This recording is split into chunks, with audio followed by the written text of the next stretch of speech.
Phone పెట్టాను attendance చేయాలి. Okay sir. Okay sir. అందరు పిల్లలు నీకు వినపడుతుందా బానే?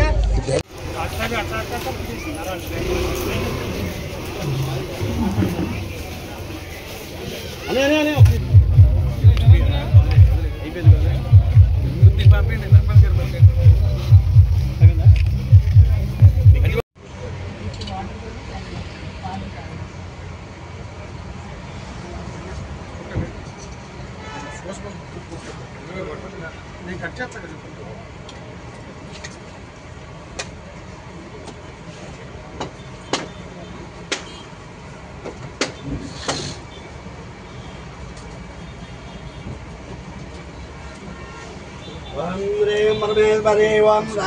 राजा प्रसन्न नमो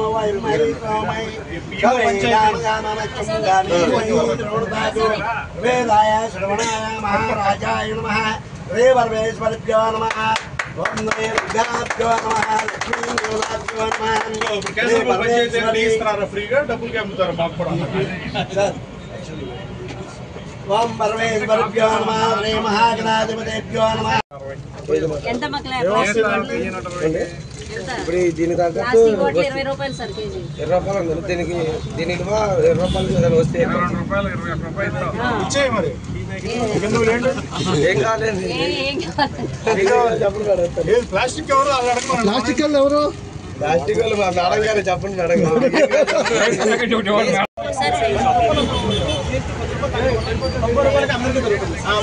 ప్రతి ఒక్కరికి సంతోషంగా ఉంది.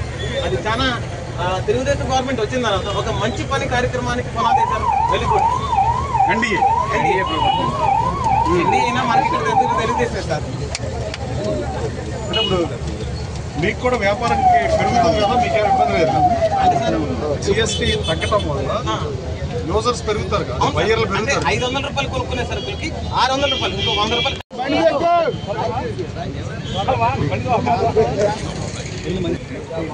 అవునన్నా చదరబెట్టి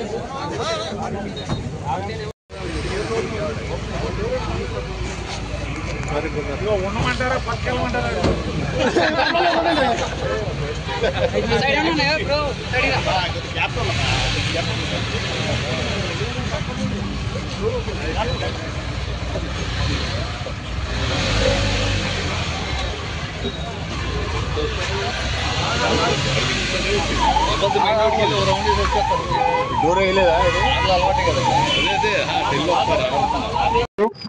ఇప్పుడు స్వచ్ఛ రథం ప్రారంభించబోతున్నాం. ఈ స్వచ్ఛ రథాన్ని కూడా ఫస్ట్ గన్నవరం నియోజకవర్గానికి ఎన్టీఆర్ డిస్ట్రిక్ట్ కలెక్టర్ కేటాయించినందుకు లక్ష్మీశ్వర గారికి ధన్యవాదాలు తెలియజేస్తూ రావర్పల్లిలో ఒక 2 మాసాల క్రితం ఓపెన్ చేసిన పరిస్థితి. గత ప్రభుత్వం రేషన్ డెలివరీ చేస్తామని ఆ రోజున కిక్ బ్యాక్ కోసం కొన్న వెహికల్స్ ఏం చేయాలో తెలియని పరిస్థితిలో స్వచ్ఛరథం కింద కన్వర్ట్ చేయడం జరిగింది. అలాగే కృష్ణా జిల్లాలోనే కాదు రాష్ట్రంలోనే క్రికెట్ బాక్స్ ఒకటి గన్నవరంలో శంకుస్థాపన చేసాం. ఓపెనింగ్ రెడీగా ఉంది గన్నవరం పంచాయతీ ఆధ్వర్యంలో. అలాగే కేసరపల్లి పంచాయతీ ఆధ్వర్యంలో ఈ కుంభకోణం కాఫీ స్టాల్ ని పంచాయతీ ఆధ్వర్యంలో నడుస్తుంది. గ్రామ పంచాయతీలు బలోపేతం అవడానికి మనం మాట్లాడి, శాసనసభ్యుడిగా నేను మాట్లాడి, డిస్ట్రిక్ట్ పంచాయతీ ఆఫీసర్తో మాట్లాడి, కలెక్టర్తో మాట్లాడి వాళ్ళ సహకారంతో మన నియోజకవర్గంలో రాష్ట్రంలో మొట్టమొదటిసారిగా ఒక పంచాయతీ ఇది ఓపెన్ చేయడం ఈరోజు జరిగింది. యాక్చువల్గా మన అసెంబ్లీ సెషన్స్ కూడా నేషనల్ మీడియా కూడా ఇక్కడికి వచ్చిన పరిస్థితి. దీన్ని ప్రామాణికంగా తీసుకుని నేషనల్ వైడ్ దీన్ని తీసుకెళ్లాలనే ఉద్దేశంతో వచ్చినా ఆ రోజున అసెంబ్లీ కార్యక్రమాలు ఉండడం వల్ల నేను అసెంబ్లీ ఉండడం వల్ల రాలేకపోయాం. అందుకని ఆ రోజు ఓపెన్ చేయలేదు. అలాగే క్రికెట్ బాక్స్ కూడా అతి త్వరలో రెడీగా ఉంది. ఒక 1 వీక్ లో ఓపెన్ చేస్తాం. అలాగే పంచాయతీలు క్రికెట్ బాక్సుల్ని కనీసం రూరల్ మండలంలో అయితే 4-5 క్రికెట్ బాక్సుల్ని రూరల్ ఎంపీడీఓ వచ్చే వారంలో శంకుస్థాపన చేస్తాం. పంచాయతీకి ఆదాయం వస్తుంది, యువకులు ఆడుకుంటా ప్లేస్ దొరికే పరిస్థితి. అలాగే first of it's kind Andhra Pradesh లో ఫస్ట్ నా కాన్స్టిట్యూన్సీలో ఓపెన్ చేసినందుకు, దీనికి అవకాశం కల్పించినందుకు అధికారులందరినీ అభినందిస్తూ జిల్లా కలెక్టర్ కి డిపిఓ కూడా ధన్యవాదాలు తెలియజేస్తున్నాం. Thank you. మీరు చూసారు కదా, ఇందా మీరు లేరా జిఎస్టీ షాపులకి వెళ్ళాం కదా, వాళ్ళు చెప్పేది ఏంటంటే 1000 రూపాయలు పెట్టి బిలో మిడిల్ క్లాస్ వాళ్ళు గ్రాసరీస్ కొనుక్కున్నా ఆ 1000 రూపాయలకి 1500 రూపాయలు నెలకు ఆదాయం అవుతుంది, సంవత్సరానికి 18,000 రూపాయల ఆదాయం వస్తుందని ప్రాథమికంగా ఒక స్టోర్ రన్ చేసే వాళ్ళు అంచనా. పబ్లిక్ కన్నా షాప్ వాళ్ళకి ఎక్కువ నాలెడ్జ్ ఉంటాక అవకాశం ఎక్కువ ఉంటుంది, ఎందుకంటే రోజు 100,000 మందికి వాళ్ళు సేల్ చేస్తారు. వాళ్ళ ఉద్దేశం ప్రకారం మీ వ్యాపారం ఎలా ఉందంటే మా వ్యాపారం కూడా అలా 1500 పెట్టి కొన్నాం, కొంచెం ఎక్కువ సరుకులు వస్తాయి, మాకు బిజినెస్ పెరిగింది, అలాగే వినియోగదారులకు కూడా లబ్ధి చేకూరుందని చెప్పి 4 షాపులకు వెళ్తే 4 షాపుల వాళ్ళు చెప్పిన పరిస్థితి కేసరపల్లి సెంటర్ లో. డెఫినెట్ గా జిఎస్టీ అనేది రాబోయే కాలంలో చంద్రబాబు నాయుడు గారు చెప్పినట్టుగా డెఫినెట్ గా it's going to be game changer. ఆ రోజున 1991లో ఈ దేశం బంగారం తాకట్టు పెట్టి ఈ దేశ భవిష్యత్ ప్రశ్నార్థకం అవుతుందా అనే పరిస్థితుల్లో ఈ దేశాన్ని ఒడ్డున పడేసింది ఆ రోజు పివి నరసింహారావు అయితే ఆర్థిక సంస్థలను ప్రవేశపెట్టి తర్వాత కాలంలో ఎఫ్డిఐలు తీసుకొచ్చి ఈ దేశ స్థాయిని పెంచి ప్రపంచంలోనే 4వ స్థానం నుంచో 3వ స్థానంలో వెళ్లే పరిస్థితిలో ఈ రోజు ఈ దేశం ఉందంటే పివి నరసింహారావు కారణం అని చెప్పక తప్పని పరిస్థితి. అలాగే నరేంద్ర మోడీ గారు అధికారంలోకి వచ్చిన తర్వాత 10వ స్థానంలో ఉన్న ఇండియన్ ఎకానమీ 3rd ప్లేస్ కి వెళ్లే పరిస్థితిలో ఉందనేది గణాంకాలు చెప్పే నిజం. అలాగే ఈ జిఎస్టీ రిఫార్మ్స్ తో ప్రజలకి ప్రజలకి చాలా ఉపయోగం ఉండదు. డౌన్ ద రోడ్ సంవత్సరంకో ప్రతి సామాన్యుడికి కూడా అర్థమయ్యే పరిస్థితి ఒక 6 నెలల్లో ఉంటుంది సంవత్సరంకో. కానీ ఈ లోపే వాళ్ళు ఎడ్యుకేట్ చేసి ప్రజలకు తెలియజేయాలనే ఉద్దేశంతో ముఖ్యమంత్రి చంద్రబాబు నాయుడు గారు ఎన్డీఏ నాయకులు ఉండాలి, జనసేన, టీడీపీ, బీజేపీ ఎమ్మెల్యేలు కానీ మంత్రులు కానీ అందరినీ దీన్ని ప్రజల్లో తీసుకెళ్ళమని చెప్పిన పరిస్థితి. దాని కార్యక్రమంలో భాగంగా కేసరపల్లిలో ఈరోజు జిఎస్టీ ప్రోగ్రామ్ కూడా నేను కూడా స్టార్ట్ చేశాను. ఎడ్యుకేట్ చేయడం, అవేర్నెస్ తీసుకోవడం ఉద్దేశంతో చేయడం తప్ప ఎలాగో వాళ్ళకి వచ్చేది అదే బాధ కాదే, వాళ్ళకున్న ప్రభుత్వం ఏం చేస్తుందో ప్రజలకు కూడా తెలియజేసిన అవసరం ఉందనే ఉద్దేశంతో ముఖ్యమంత్రి గారు సూచన మేరకు ప్రతి శాసనసభ్యుడు, అలాగే అంతకుముందు వాలంటీర్లు ఇచ్చిన పెన్షన్ ఇవాళ ఎమ్మెల్యేలు, మంత్రులు, శాసనమండలి సభ్యులు, సాక్షాత్ ఈ రాష్ట్ర ముఖ్యమంత్రి ఏదో గ్రామంలో ప్రతి నెల కనిపించే పరిస్థితి. దాని అర్థం ప్రజా సమస్యలు నేరుగా తెలుసుకుని అప్పుడు మాకు సవరణ సర్టిఫికేట్ లేదనో, ఫిజికల్లీ హ్యాండిక్యాప్ అయినా మాకు అది రావట్లేదనో, లేకపోతే స్లాట్ దొరకలేదనో చెప్తే వాళ్ళ సమస్య పరిష్కారం అవడానికి ఇది డెఫినెట్ గా దోహదం చేస్తుందని నేను బలంగా నమ్ముతున్నాను. ఈ 15-16 మాసాలుగా ప్రజలు తిరుగుతుంది. అలాగే గన్నవరం నియోజకవర్గంలో గ్రీనరీ కోసం 7.5 కోట్లు కేటాయించినందుకు ముఖ్యమంత్రి గారు ధన్యవాదాలు మన శాసనసభలో చెప్పా. 15 మీటింగ్లు పెట్టినా ఎట్టకేలకు ముఖ్యమంత్రి గారు స్పందించి 45,000 చదరపు మీటర్ల గ్రీనరీని డబుల్ చేయడం ఒప్పుకున్నందుకు ముఖ్యమంత్రి గారికి నా నియోజకవర్గ ప్రజల తరఫున ధన్యవాదాలు తెలియజేస్తా. అలాగే ఒకే ఒక ఎంఎస్ఎంఈ ఉన్న నియోజకవర్గం ఎగిరి ఇచ్చిన గన్నవరానికి 2వ ఎంఎస్ఎంఈలు కూడా 47 ఎకరాలు కేటాయించి ఒక 83 మంది పారిశ్రామికవేత్తలకి మళ్ళీ ల్యాండ్ అవైలబిలిటీ తెచ్చినందుకు కూడా ముఖ్యమంత్రి గారు ధన్యవాదాలు తెలియజేస్తాం. అలాగే 21 కోట్ల రూపాయలు దానికి కేటాయించినందుకు కూడా సీఎం కు ధన్యవాదాలు తెలియజేస్తున్నాం. రాబోయే కాలంలో గన్నవరం నియోజకవర్గ అభివృద్ధి ఎజెండాగా పనిచేస్తా. గన్నవరాన్ని గ్రీన్ గన్నవరంగా చూడాలనే ఉద్దేశంతో గన్నవరం టౌన్ లో ఇంకా అవ్వలేదు కానీ బాపులపాడు మండలం అయిపోయింది. ఈ మొత్తం 7,95,00,000 టెండర్ పిలిచారు.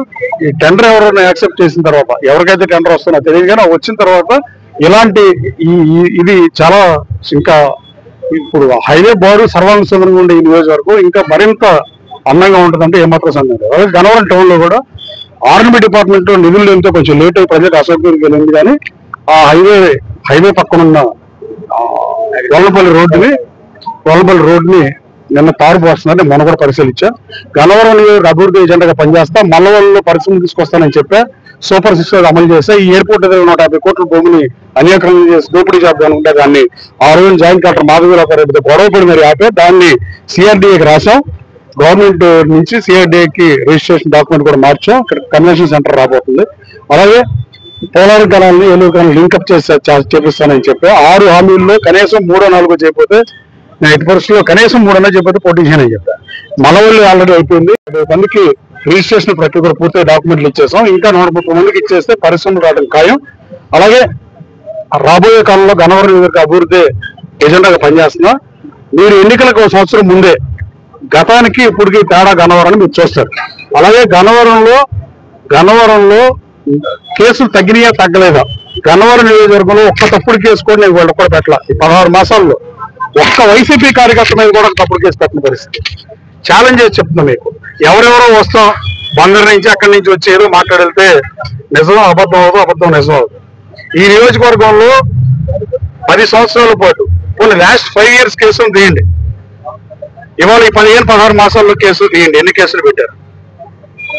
అలాగే ఈ అధికారులు అలసత్వాన్ని వీడి ఇంకా ఈ నియోజకవర్గాన్ని మోడల్ నియోజకవర్గంగా చేయాలంటే అధికారుల చేతిలోనే అంతా ఉంది కాబట్టి నేను కేడీసీసీ బ్యాంక్ చైర్మన్ గా చేశానంటే పాలసీని నేను చెప్తాను, కానీ అధికారులు, ఆఫీసర్లు, ఎంప్లాయీస్ పనిచేసి ఆ బ్యాంకుని 15 కోట్ల లాభం నుంచి వాళ్ళు 120 కోట్లతో ఉందంటే కేవలం నేను తీసుకున్న పాలసీనే, కానీ పనిచేసింది మాత్రం అధికారులు. కేడీసీసీ బ్యాంక్ ఎంప్లాయీస్ ఆదర్శంగా తీసుకుని గన్నవరం నియోజకవర్గంలోని ప్రభుత్వ అధికారులు అందరినీ విజ్ఞప్తి చేస్తున్నా, ఈ నియోజకవర్గాన్ని మోడల్ నియోజకవర్గంగా చేయాలంటే అది మీ చేతిలోనే ఉంది. దయచేసి అలసత్వాన్ని వీడి ఫాస్ట్ గా చేయమని కోరుతున్నారు. మీరు పనిచేస్తున్నారు, మీరే సమస్యలకు విట్నెస్ కాదు, డెఫినెట్ గా మీరు సమస్యలు పరీక్షిస్తారు.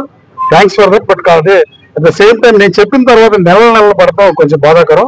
బాపులపాడు అధికారులు గ్రీనరీ పెట్టమంటే బాపులపాడు వాళ్ళు నెల రోజులు మొత్తం బౌండరీస్ కానీ ఎక్స్ట్రా గ్రీనరీ కానీ వేలేరు పంచాయతీ దాకా పెట్టిన పరిస్థితి. అదే గన్నవరం విషయానికి వస్తే అలసత్వం అవుతున్నారు. నేను డిపిఓ కూడా చెప్పాను, అవసరమైతే స్పెషల్ ఈవోని వేసి ఈ గ్రైండర్ మీద పెట్టమని చెప్పి. రాబోయే కాలంలో అతి త్వరలో ఒక నెల రోజుల తర్వాత ఈ ఎంప్లాయీస్ కూడా బిజీగా ఉన్న పరిస్థితి, అసెంబ్లీ సెషన్స్ కానీ పండగ కానీ ఎన్ని అయిన తర్వాత ఈ నియోజకవర్గంలో ఉన్న ప్రతి ప్రభుత్వ ఉద్యోగిని ఒక కళ్యాణ మండపాన్ని బుక్ చేసి ప్రభుత్వ అధికారులందరితో ఒక సమావేశం ఏర్పాటు చేస్తాం. నాయకులతో, పదవిలో ఉన్న నాయకులతో, కాన్స్టిట్యూషన్ బాడీలో ఉన్న లీడర్లతో, అలాగే పార్టీ జనసేన, టీడీపీ, బీజేపీ నాయకులతో, అధికారులతో సమావేశం ఏర్పాటు చేసి గన్నవరం నియోజకవర్గాన్ని ముందుకు తీసుకెళ్ళడానికి ప్రజల దగ్గర నుంచి ఇన్పుట్స్ తీసుకుని అధికారులు కూడా మీ టార్గెట్స్ ఫిక్స్ చేసి ఈ నియోజకవర్గాన్ని డెఫినెట్ గా గతంలో గన్నవరం ఎలా ఉంది, ఇప్పుడు గన్నవరం ఎలా ఉందని మీకు చెప్పినట్టుగానే ఈ రోడ్డు అయిపోయినా మాత్రం దయచేసి మీరు గన్నవరం ఆ రోడ్డు ఆ సెంటర్ చూపండి. సాక్షాత్తు మహాత్మా గాంధీ దగ్గర, ఫాదర్ ఆఫ్ ద నేషన్ దగ్గర అక్కడ ఉంటే కొంతమంది ఆపుదామని కుట్ర ప్రయత్నాలు చేస్తున్నారు. ఎట్టి పరిస్థితులు దాన్ని అంగీకరించే ప్రసక్తే లేదు. ఈ దేశానికి స్వాతంత్రం ఇచ్చిన మహాత్మా గాంధీ గారి విగ్రహాన్ని మనం కొత్తగా పెడతంటే ఏమైనా అపోహలు ఉన్నాయంటే ప్రజల్ని ఆలోచించాల్సి. కానీ ఎప్పుడో 2004లో ముద్రపై వెంకటేశ్వర గారు ఇంకెవరో ఓపెన్ చేసిన విగ్రహాన్ని నేను వాళ్ళని అడిగే తీసాం. వాళ్ళని అడిగి అదే ప్లేస్ లో గాంధీ విగ్రహాన్ని పెడతామంటే కొంతమంది కోర్టుకు వెళ్లే పరిస్థితులు. ఇది క్షమార్హం కాదు. దయచేసి మీడియా సోదరులు ఒక ఆర్టికల్ రాయాల్సిందిగా మిమ్మల్ని విజ్ఞప్తి చేస్తున్నాం. మీకు కూడా గన్నవరం విలేకరులుగా మీకు ఆ బాధ్యత ఉందని నేను బలంగా నమ్ముతున్నా. గాంధీ గారి చర్చ అక్కడ ఉన్నది రీస్టోర్ చేస్తున్నాం తప్ప, restoration father of the nation కాంస్య విగ్రహం పెడుతున్నాను తప్ప నేను కొత్తగా విగ్రహం పెట్టలేదు. దాన్ని మీరు దయచేసి ప్రసార మాధ్యమాల్లో కానీ ఈవెన్ పేపర్లో కానీ పబ్లిష్ చేస్తే అది కోర్టుకే తెలుస్తుంది. దయచేసి ఆ పని చేస్తాం మీడియాను కోరుతున్నాం. Thank you.